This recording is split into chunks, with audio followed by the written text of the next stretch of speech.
우리는 요즘 매일 쏟아지는 뉴스 속에서 살고 있습니다. 가끔 어떤 게 진실인지 의문이 들 때도 있습니다. 뉴스도 가려보는 지혜가 필요합니다.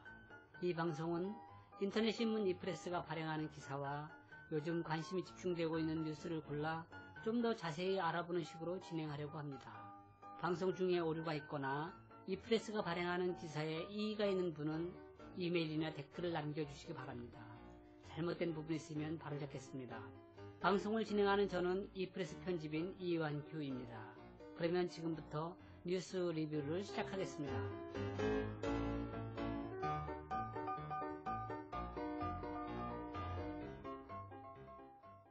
지금 민주당의 그 경선 방식으로 2022년 민주당 대선 후보 경선에 들어가면 이재명이라든지 박원순 서울시장은 후보로 될 가능성이 낮다. 그런 내용에 대해서 방송을 한번 해보겠습니다.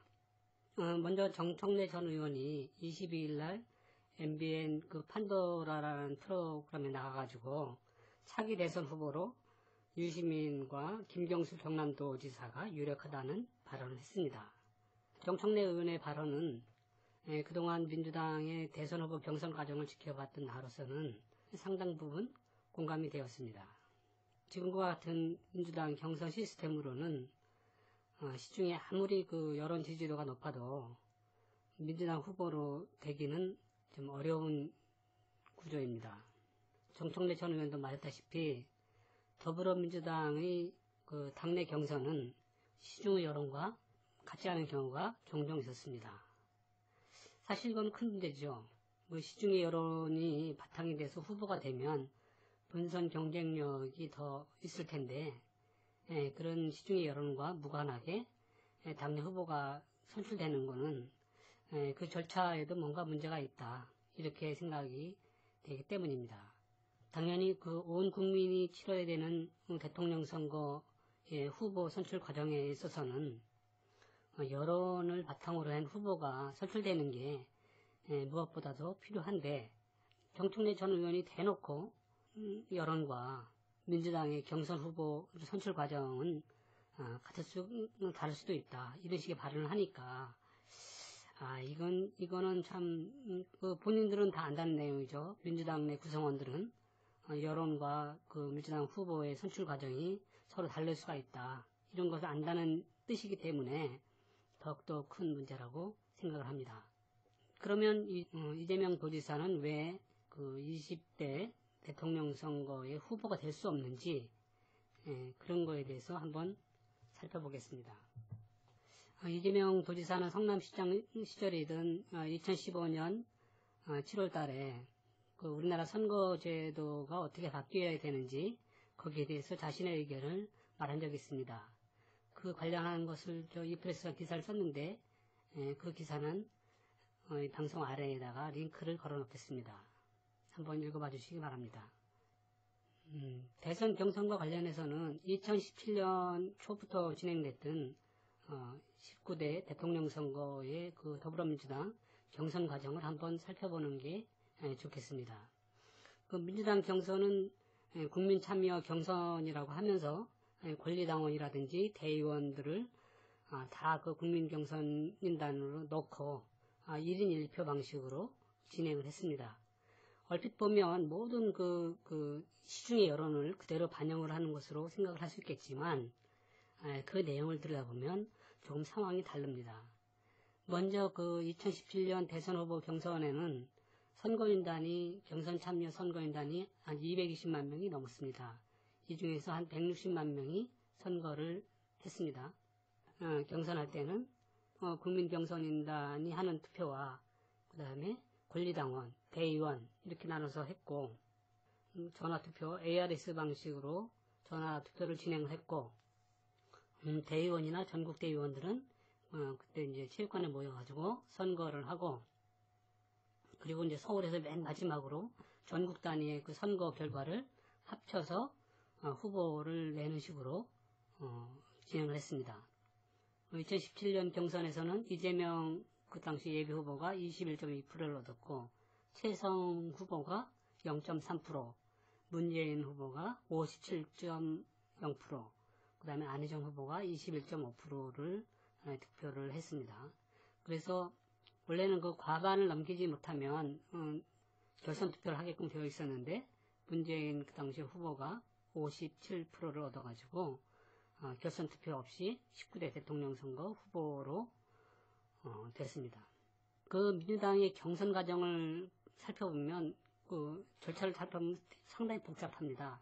기간도 되게 길고 그 다음에 또 선거도 여러 번 나눠서 진행을 하기 때문에 도대체 이게 어떻게 선거가 진행이 되는지 자세히 들여다보지 않으면 그 내용을 알기가 어렵습니다. 먼저 그 경선을 위해서 이제 선거인단을 모집하는 절차가 있었는데 2017년 2월 15일부터 3월 21일까지 기간 동안에 선거인단을 모집을 했습니다. 이 기간 동안에 뭐 각 후보는 물론이고 정당이라든지 그런 데서 이제 경선인단을 다 이제 접수를 받았죠.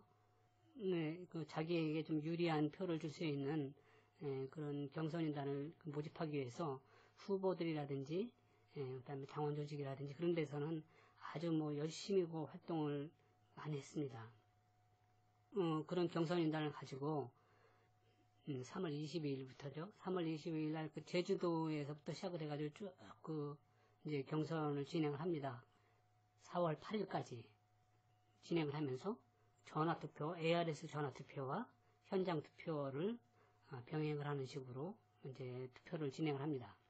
그 민주당 경선에서 그 특징은 그 후보 경선을 전화투표, ARS 전화투표로 한다는 겁니다. 그리고 그 ARS 투표 결과도 마지막 날 그 합쳐가지고 발표를 하게 되는데, 여기서 이제 두 가지 문제가 있습니다. 그래서 제가 그 당시에 느꼈던 두 가지 문제는, 만약 지금 생각을 한다면, 과연 그 방법 그대로 또 경선을 한다면, 이재명 후보는, 대통령 후보가 되기가 어렵다. 정청래 의원이 말하는 것처럼, 그 친노라든지 친문을 업은 후보가 될 가능성이 높다. 이렇게 저도 전망을 하는데, 뭐 이재명 후보 측에서 이때 이제 이재명 후보가 만약에 경선에 나간다고 쳤을 때 말이죠. 이재명 후보 측에서 뭐 친노라든지 친문을 좀 상징할 수 있는 인물을 요직으로도 앉히지 않는 한은 당내 후보가 민주당의 후보가 되기는 어렵다. 저도 이렇게 정청래 의원처럼 그런 생각을 하게 됩니다. 왜 그러냐면 먼저 그 민주당 경선에 참여하는 선거인단을 누가 주축이 돼서 모집을 하느냐에 따라서 그 선거인단 구성부터 그 이재명 후보 측에는 아주 뭐 상당히 불리하게 돌아가더라. 지난 2017년 경선을 지켜봤을 때 말이죠. 그런 이야기를 하는 겁니다.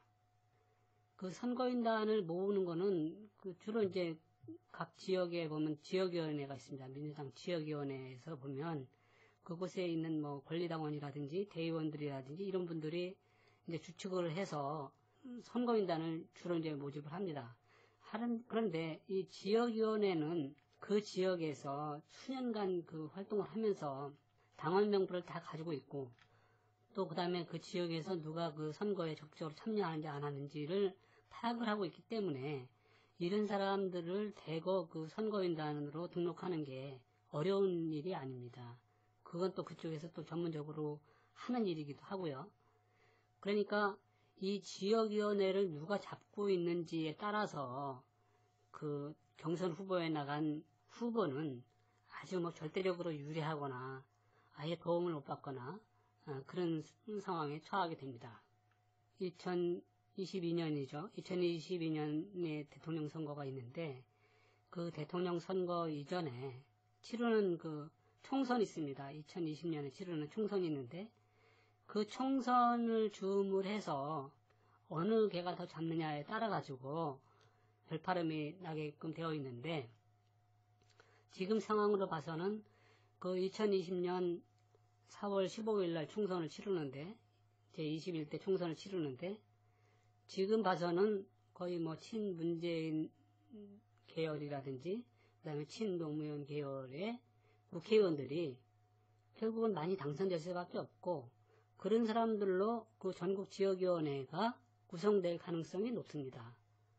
그러면 그 다음해는 2022년에 치르는 대선에서는 당연히 그 친문재인이라든지 친노무현 계열의 그 지역위원장이라든지 그다음에 지역의 그 대의원들이라든지 그런 분들이 나서서 또 경선인단을 모으고 또 그 사람들로 인해서 또 그 국민 경선인단이 구성이 되기 때문에 결국은 그분들의 세력을 얻은 후보가 뭐 절대적으로 유리하죠. 절대적으로 유리합니다.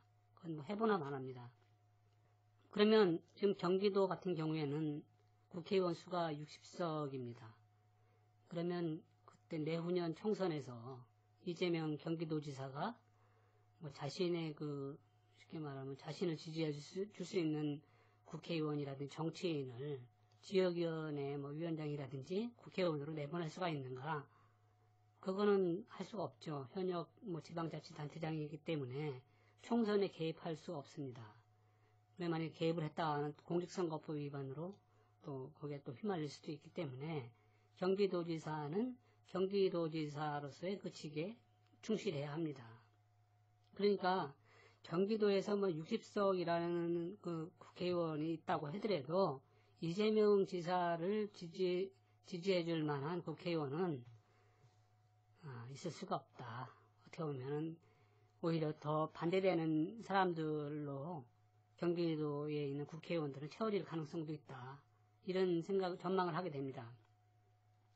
근데 왜 그러냐 하면, 지난번에 그 경기도지사 경선 과정이 있었죠. 지난 3월달에 경기도지사 경선 과정을 떼보면, 그 전해철 전 그 경기도당 위원장이죠. 경기도당 위원장을 지지하던 경기도 내 그 구시군위원회, 뭐 구시군에 보면 그 더불어민주당 지역위원회가 다 있죠. 그 다음에 구시군 자치단체에 있는 뭐 의원이라든지 뭐 그런 분들이 전해철 의원을 뭐 일방적으로 뭐 공개적으로 지지한다고 그런 모습을 쫙 보였었습니다. 네, 그런 분들이 뭐 이재명 지사를 지지한다고 이렇게 발표한 내용은 없습니다. 그러니까 이런 현상도 2022년에 만약에 그 경선을 치르게 되면 똑같이 재현될 가능성이 있습니다.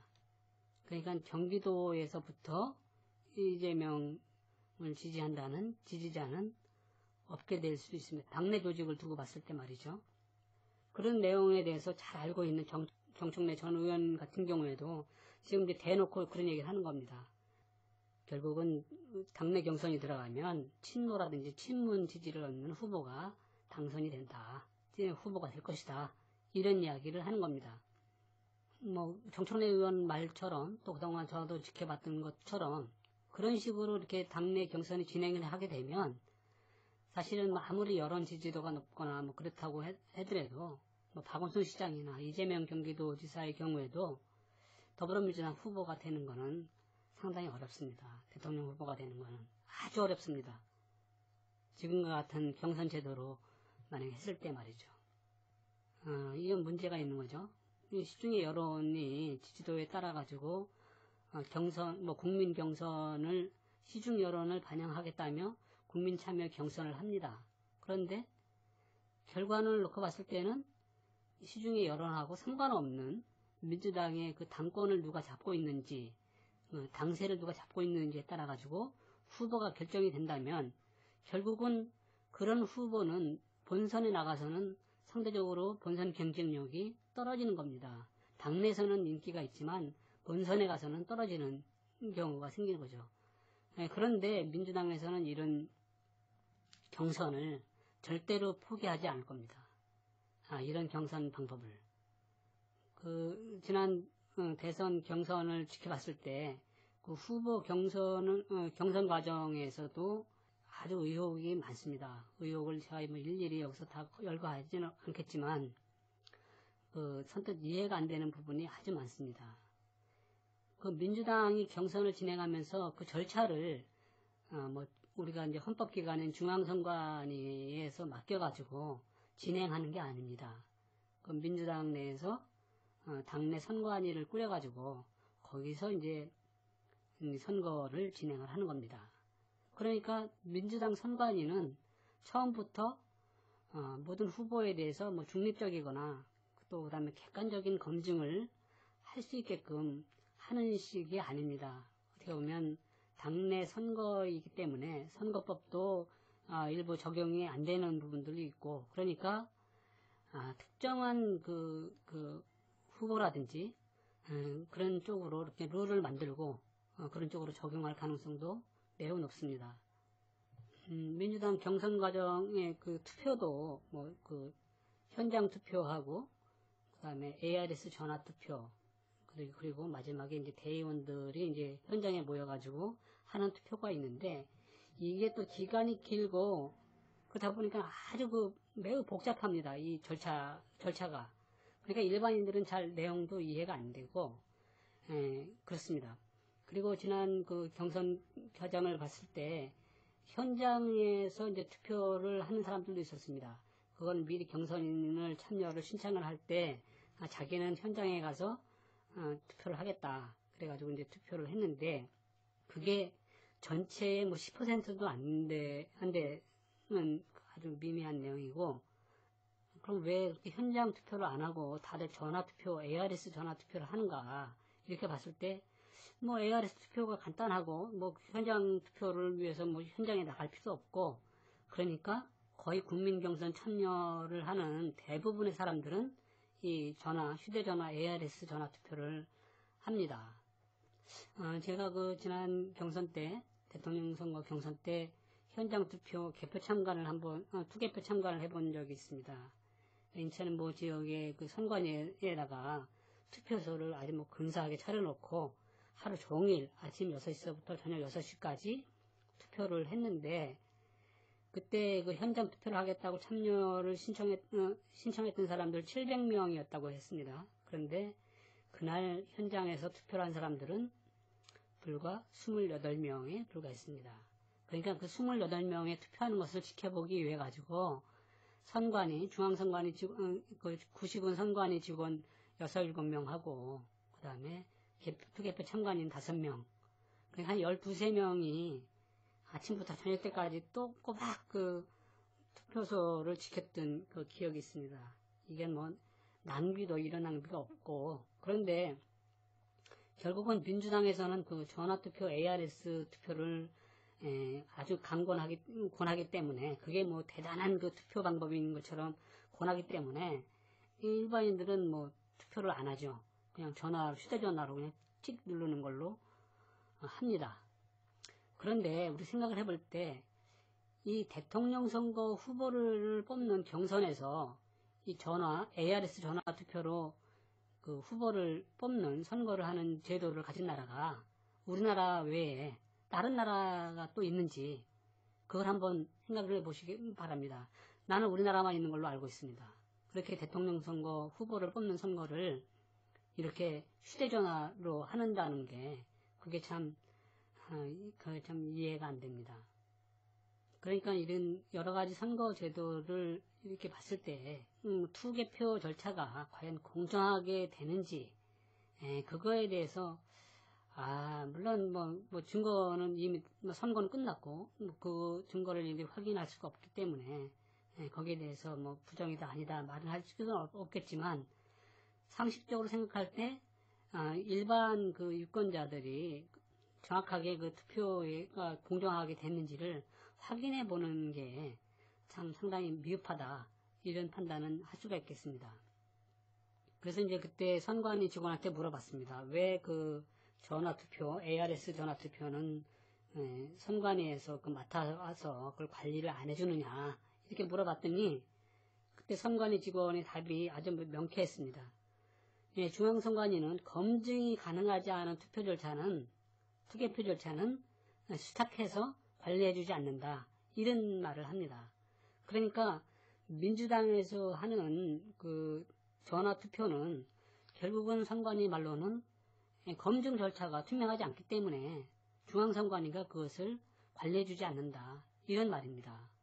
그 선관위도 그 믿지 못하는 그 선거 절차를 가지고 지금 우리 민주당은 대통령 선거 그 후보 경선을 하는 겁니다.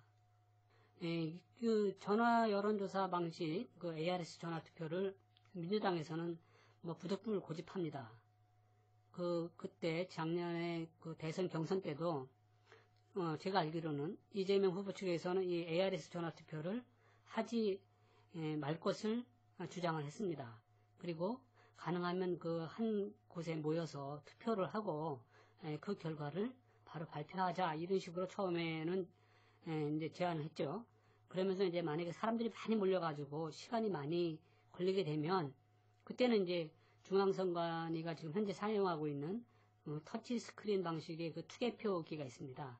그게 이제 뭐 전당대회 같은 데서 주로 사용하고 있는 그런 기계인데 그 기계를 빌려서라도 그렇게 하자 이렇게 주장을 했는데 그때 아마 새 후보, 뭐 최성 후보라든지 그다음에 안희정 후보라든지 문재인 후보 측에서 모두 그 방법을 반대를 하니까 결국은 어쩔 수 없이 그 전화 여론조사 투표를 받아들일 수밖에 없었습니다. 만약에 그 전화 여론조사 투표를 끝까지 거부했다고 하면 이재명 그때 후보는 예비 후보는 경선 자체에 참여를 할 수가 없었겠죠.